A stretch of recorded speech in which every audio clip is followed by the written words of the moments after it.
remember a little while ago when this camera was announced, Panasonic G9, I did a little video about it, talking about the specs and stuff, because I thought there was a good chance that this would be my next camera. And I sort of whinged at the end of that video saying that I didn't know anybody who worked at Panasonic, and that if anybody was watching, could they please get in touch because I'd love to try one. I don't know anyone at Panasonic, so I don't really know how likely that is. Fast forward a couple of weeks and the good folks at Panasonic did get in touch and they said, James, would you like to try a G9? To which I said, so yeah, they sent me a G9. Anyway, I got this earlier and I haven't really had a chance to go out and play with it or take any photos yet, so this isn't a review. This is more of a sort of first impressions, what do I make of the body, what's it like to hold, what do I think of the button placements, that kind of thing. The review will come in a few weeks' time when I've had lots of opportunity to go out and shoot with it, but for now, this is initial thoughts.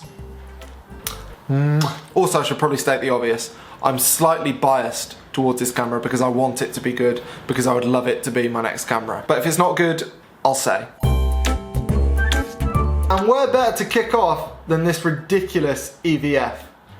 It's massive. It's like being sat in an IMAX. There's hardly a black border at all. Pretty much the whole thing is filled up with what you're shooting. It's unbelievable. And you might be thinking, well, that's no good for me because I wear glasses. If you do wear glasses or you like to take pictures in the summer, don't worry, because there's a little button on the side of the viewfinder where you can change the size of the EVF to suit you and how close you can get to the viewfinder. Very clever.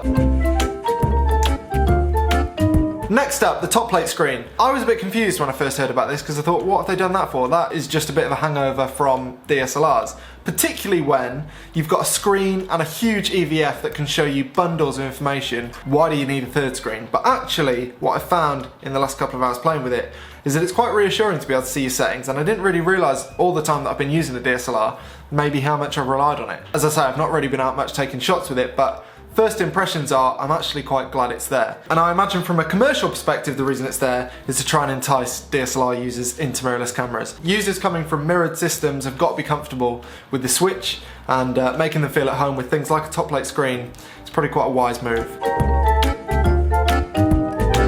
Observation number 3 is the joystick. Again, I didn't really see the point of having a joystick. I mean, you've got a nice big click wheel, you've got a touch screen. I didn't think it was necessary, but again, playing with it for the last couple of hours, I really like it. Now, I've read a couple of other views from people with, I think, smaller thumbs than me who've said that it's not in a particularly good spot. It's sort of a bit of a reach to get to it. Seems perfect for me, but yeah, if you've got short thumbs, maybe something to consider. The grip is very comfortable.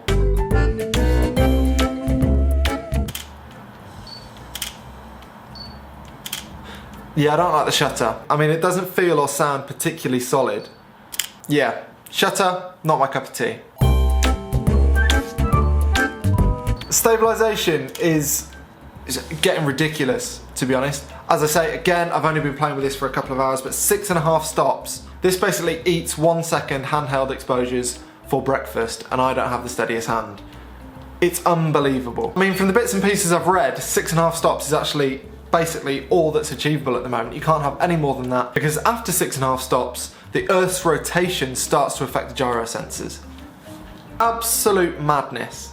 So yeah, stabilization is incredible, but what's also very impressive I've found is that it doesn't really make a noise.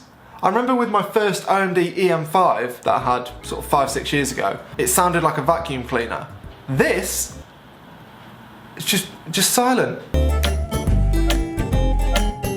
I'll do a separate video about the lens, I think, just to sort of milk this even more. It feels pretty solid, pretty smooth, as you'd expect.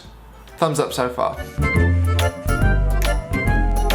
So this red ring in the middle of these two dials is supposed to denote that this is a flagship model. It doesn't exist on the GH5, which sits alongside this in the Lumix range, so I'm assuming that all future models will have one of these. I've spotted a problem though. My 2-year-old Canon point and shoot also has very, very, very similar styling, and this isn't a flagship model, and it's not from the same brand. I'm wondering if they might have to rethink that. And also, why do you need styling on a flagship model? I mean, if you buy a camera hoping that other people are going to notice you've got a flagship model, then you're a bit weird. Video record button placement. This, I think, is the biggest tell that Panasonic are aiming this camera at stills photographers. I mean, it's in the most awkward place. I mean, I can't, it's a real struggle to get my finger back there. That's what she said! And lastly, as far as I can tell, there are function buttons everywhere. There's 1, 2, 3 on the back. There's 2 more here. Some sort of switch here. No idea what that does.